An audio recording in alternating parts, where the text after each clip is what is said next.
বন্ধুরা, পাওতোষ গরু অফিসিয়াল পেজে আপনাদেরকে সুস্বাগতম, আন্তরিক অভিনন্দন ও শুভকামনা। দেখেন, আমি এমন এক জায়গায় আছি, দেখতে সত্যি অপূর্ব সৌন্দর্য। ওই পাশে হচ্ছে বাঁকখালী নদী ও আমার পিছনে অনেক দূরে হচ্ছে বাঁকখালী নদী। আর দেখেন, রাস্তাতে অনেক সুন্দর মাঠ দিয়ে দুই পাশে মাঠ, ক্ষেতের জমিন। দেখেন, এটা হচ্ছে প্রজেক্ট, মাছ চাষ করে এই পাশে। আর ওই পাশে হচ্ছে মাঠগুলো, খালি ধানের মাঠ, ধান চাষ করে। আর কিছু কিছু সবজিও আছে। আর এখানে দেখেন সবজি ক্ষেত ওই পাশে। সত্যি দেখতে গেলে অনেক অপূর্ব এই গ্রাম বাংলার রাস্তা সৌন্দর্য, সত্যি অনেক মুগ্ধ করে।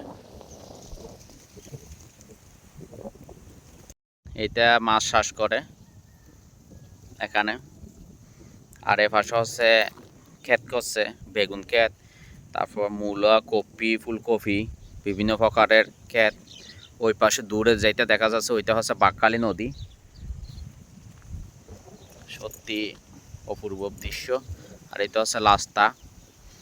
আর এই পাশেও দেখেন এরা মাছ চাষ করছে। আবার ওই পাশে দেখা যায় মাঠের কিছু সুপারি বাগান আর কিছু ধান চাষ করছে। আর মাঝে মধ্যে ওখানে ক্ষেত কামার করছে, বিভিন্ন প্রকারের সবজি কামার। ওই দূরে দেখা যায় পাহাড়, ওইগুলো পাহাড়। সত্যি সব কিছু মিলে অসাধারণ সুন্দর প্রকৃতি, দেখার মতো, সত্যি অপূর্ব। এগুলো হচ্ছে এক প্রকার ফুল, এগুলো আমরা রান্না করে খাই সাধারণত। এগুলো শাক হিসাবে রান্না করে খাই, যে কোনো ভর্তা বা শাক হিসাবে। আপনারা এগুলো কি নামে ডাকেন বলবেন।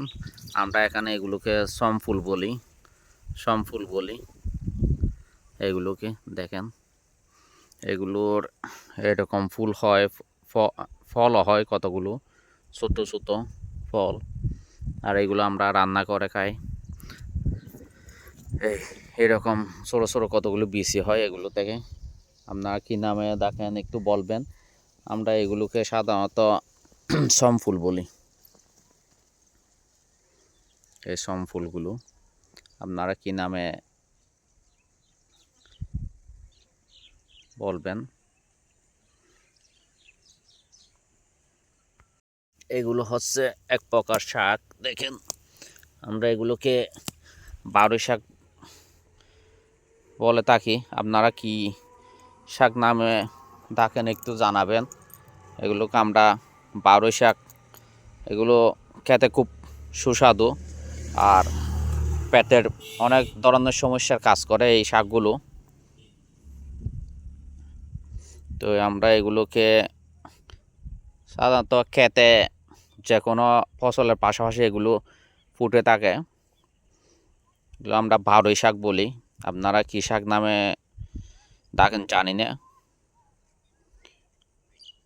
আর আপনারা যদি চিনে থাকেন কমেন্টের মাধ্যমে জানাবেন এই বারোই শাকগুলো।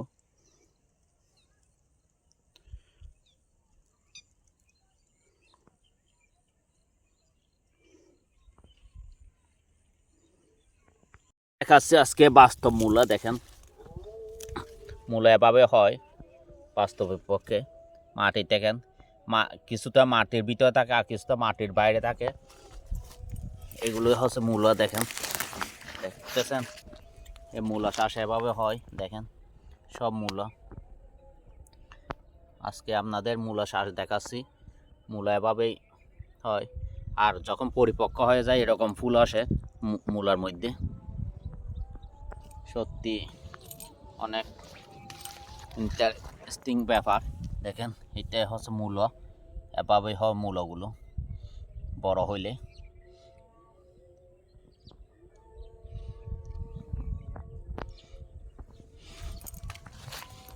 মূলা দেখেন ভিতর থাকে, আবার কিছু তো বাইরে বের হয়ে যায়।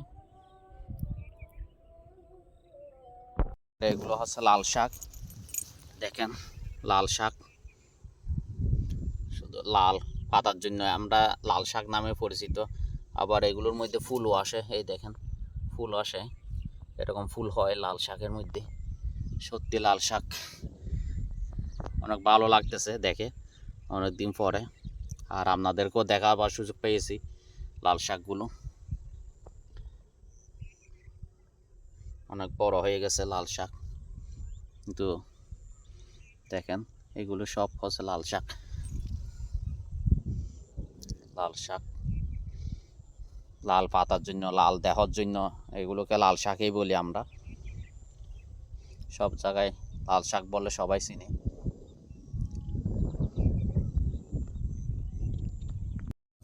এগুলো হচ্ছে মরিচ ক্ষেত, মরিচ, দেশি মরিচ। দেখেন যখন পাইকে যাবে তখন এইভাবে লাল হবে। দেখেন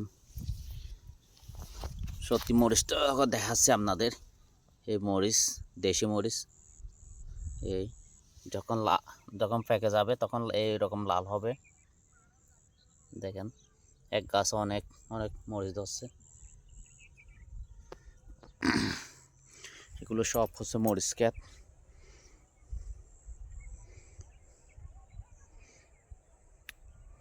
মরিচ ক্ষেতের মাঝে মাঝে এরকম সিম দেয়।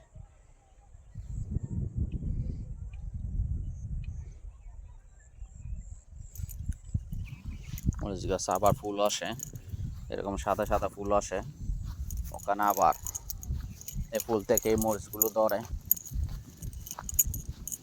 দেখেন ফুল আসবে, ফুলের পরে মরিচগুলো ধরবে। এই মরিচ হয়েছে বড় বড়, সত্যি। ওই দেখেন মরিচ দেখতেছেন, প্রত্যেক আগে মরিচ আছে।